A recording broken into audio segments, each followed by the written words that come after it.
Alam nyo, marami na akong ginagawang mga videos dito sa channel natin ng tungkol sa rabies, iba-iba, no? Lumalabas talaga pala na maraming mga tao hindi talaga nakakaintindi kung ano ba talaga ang rabies. Ngayon, papakilala ko na lang sa inyo si rabies. At ayan, ginugol ko yung picture para makita ninyo, no? Para mas maunawaan po ninyo kung ano ba talaga yung kalaban na yan. Yung rabies, virus po yan. It's described usually as a bullet-shaped virus. Ito po ay isang 3D representation ng virus. Hindi ganyan talaga itsura niya na may nakabukas. Pinapakita lang dyan na meron pong loob yan, may mga layers yan. So ang rabies po, hindi po yan likas na sakit ng mga aso o pusa. Yan po ay nakukuha, naililipat-lipat yung virus na yan mula sa isang aso or isang hayop na warm-blooded papunta sa kabila, usually through bites or saliva. Alam nyo, 99% ng transmission sa humans according sa World Health Organization ay dahil sa mga aso, domestic dogs. Kaya alam nyo, malaking concern po yan. Sa Pilipinas po, no, 200 to 300 human beings die of rabies every year. Mga tao na pwedeng mahal natin sa buhay, pwedeng hindi, pwedeng kakilala natin, pwedeng hindi. Pero mga tao po yan, na totoong mga tao na namamatay every year dahil sa rabies. Kaya nakakatakot, no? Kaya understandably, marami sa ating mga concern talaga sa kung maapektuhan ba tayo niyan, lalo na tayo na lagi tayong may mga hawak na mga dogs, no? So yung mga dogs natin, mga cats natin sa bahay na hindi naman nakakasalamuhan ng mga askal. Oo, I term them askal kasi asong kalye naman talaga sila.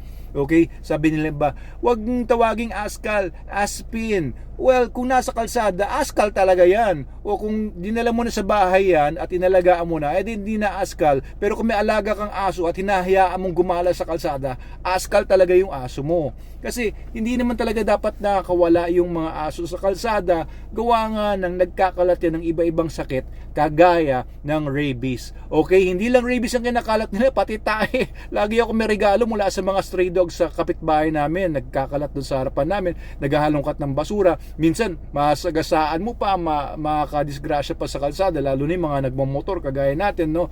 Nagmamotorsiklo tayo, bigla may tatawid na aso na meron namang may-ari na pinapabayaan lang ng mga may-ari, makakadisgrasya pa. At may mga kilala akong ganyan na aksidente talaga sila.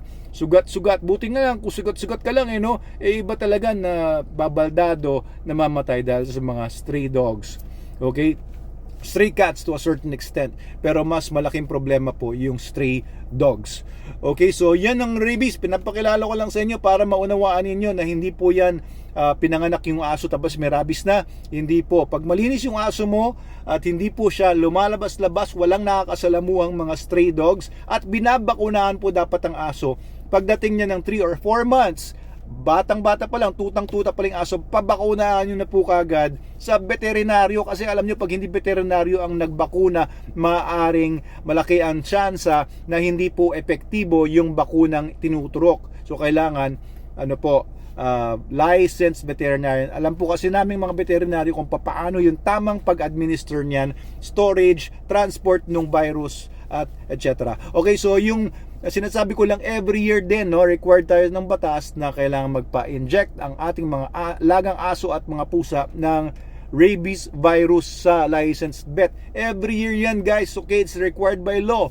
At medyo stricto ang mga laws natin dito sa Pilipinas dahil nga ang dami ngang namamatay.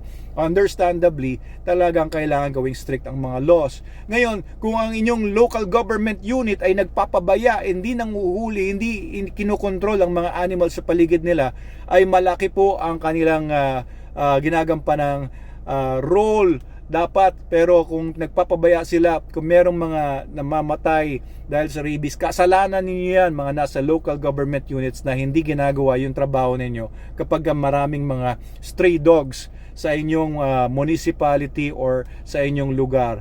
Kasi malaking problema po yan, at kung hindi aalisin yung mga stray dogs sa mga kalsada, ay hindi po matatapos-tapos yung 200 to 300 yearly ang mamamatay dahil sa rabies.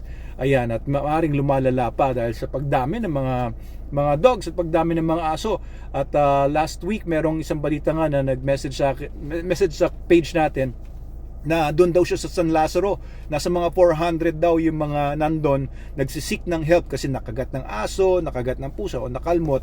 Ayun, ang laking gastos po niyan, ang laking abala doon sa mga, alam niyo yun, magpapa-injection ka ilang beses yun, papa-injection ka ng erig, ng anti-rabies at saka yung anti-tetanus. Ang laking abala po, kaya alam niyo yun, kawawa din yung mga batang yung naglalakad o naglalaro sa kalsada o kahit sino, no, kahit mga matatanda, tapos dahil may mga stray dogs na kakagat, di ba wala namang karapatan yung mga aso sa mga kalsada natin.